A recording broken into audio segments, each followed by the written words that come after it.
What's going on, you guys? Back with another video.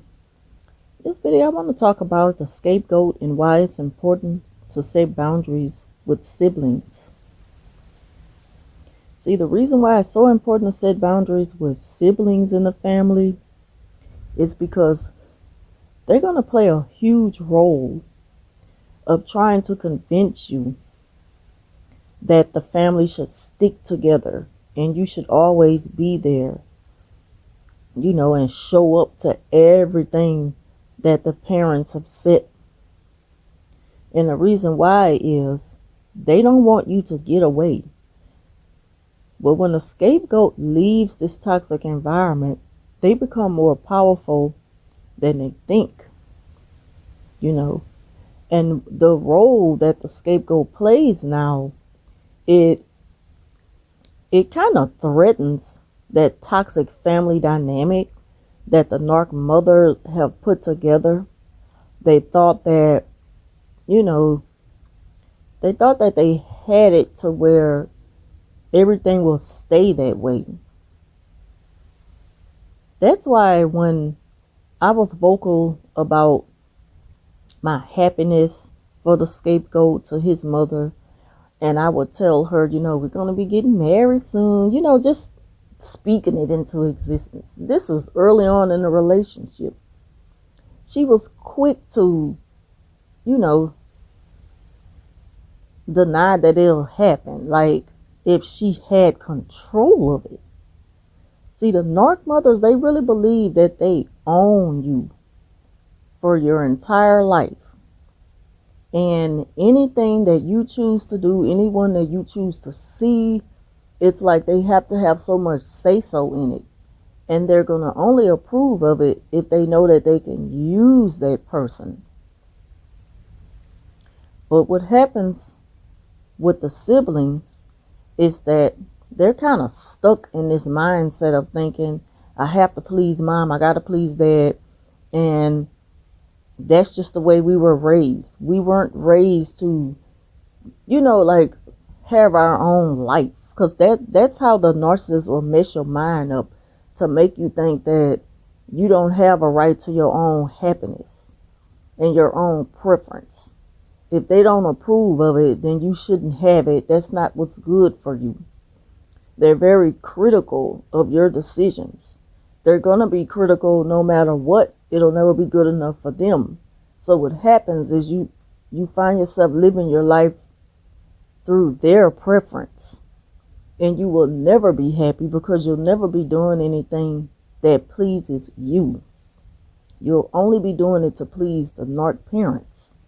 And when all the siblings come up in this household, with this cult-like activity, we are one, we can't let anybody get away because they'll let out our secrets. See, that's what the narc parent is really afraid of.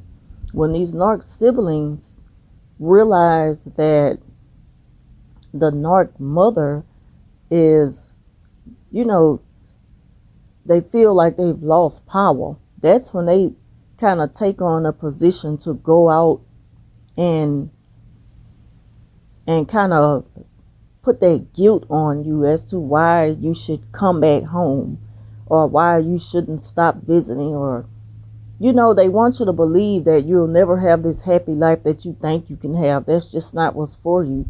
We're better together. We need to stick together. We are one. We are family. I'm telling you, it's like a cult-like family. It's a cult. It really is.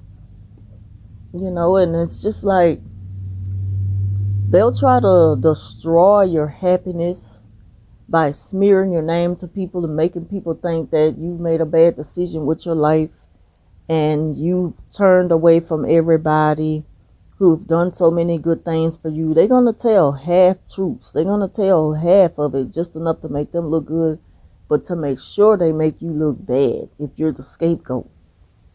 Now, the siblings will do this right along with the parents. And that narc mother is the ring leader. The female narcissist is the worst. The worst. And I'm telling you by experience. She's the worst. She think that her sons is her man or her husband. She expects them. She really expects all her siblings to play a role to where they constantly meeting her needs. She will run away her husband because she can't control him. She will run away the husband and still have the audacity to show up in his life while he has moved on to claim a position that she is not entitled to, just as she do her family, her children. I'm telling y'all, a female narc is the worst. But she has trained her other narc children who are still there under her control to do their best to try to convince the scapegoat to come back. You're making a bad decision. They'll lie and cause drama and create false rumors to try to keep this person, down and make them believe that they don't deserve better. That's what they do. And, they use the holiday time as a reason to hoover and the trick you into believing that this is going to be a fresh and new start for us, but they'll never apologize. If they could get you to feel some type of way and they see that it's working and they can reel you back in, they will.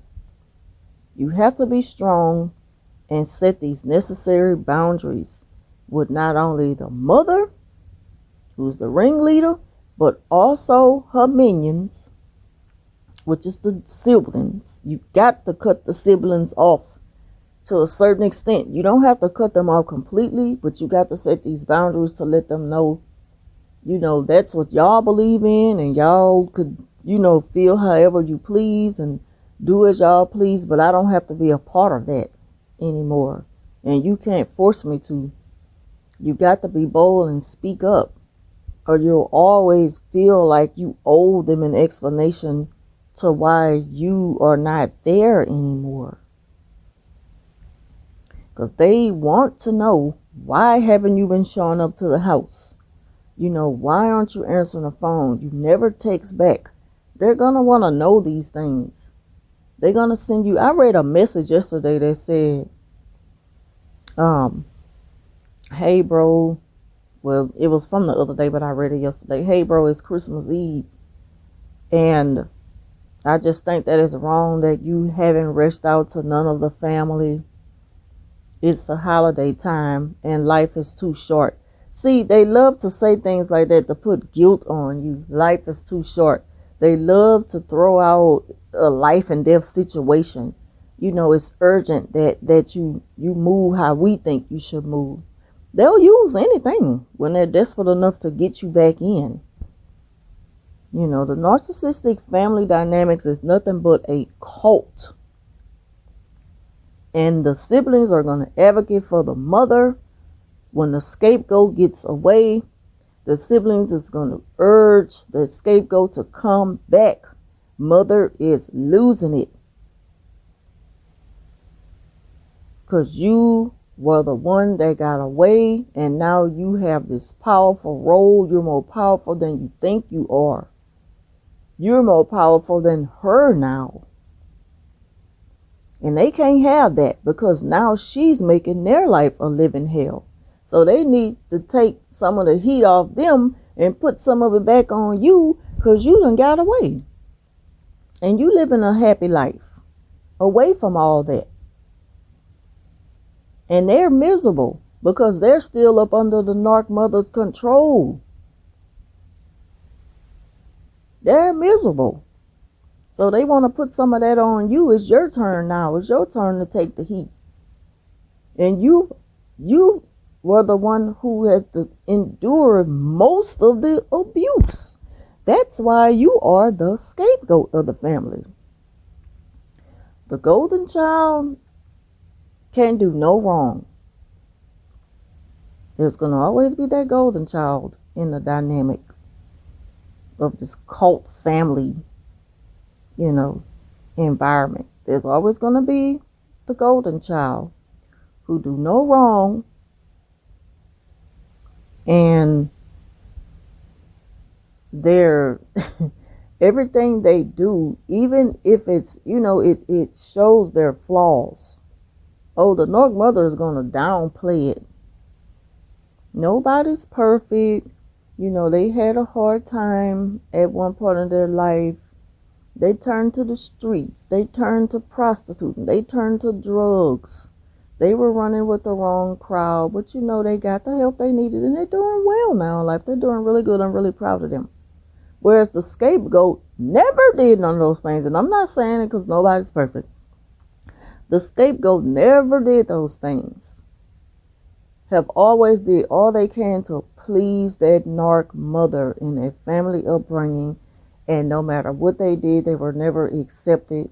They were invisible. It's just like it was all a waste. It's all for nothing. It was never good enough. You will never be good enough for the narc mother. I'm talking about the scapegoat. The other siblings, they had their run-ins with the law, or can't keep a job no longer than 3 months. They don't try to do nothing to better their life. They just constantly look for handouts. And it's like all the other siblings just downward spiral constantly. It never, it's just never a good thing with them. It's always something they're going through. And you need to hear, we need to dump all this off on you because you haven't been around. We need to put this off on somebody. They depend on you to take a weight off their shoulder. They depend on you to be their listening ear, even if you don't want to be. And I've spoke about this 1,000 times. People should ask your permission before they vent to you. But narcissists don't feel like that. They feel like that you're supposed to just stop what you're doing and take it all in. Whatever it is they need to dump on you, you just need to be prepared to take it. That's how that narc mother has brought up her children to believe that they should, that they have that entitlement when it comes to the scapegoat. I know a lot of this might sound confusing, but the bottom line is the scapegoat has a powerful position now that they have gotten away from that toxic environment. And the best thing to do is to stay away from it. Returning back there would not be nothing nice. So cut off the narc mother and set boundaries with the siblings as soon as possible in order to live in peace.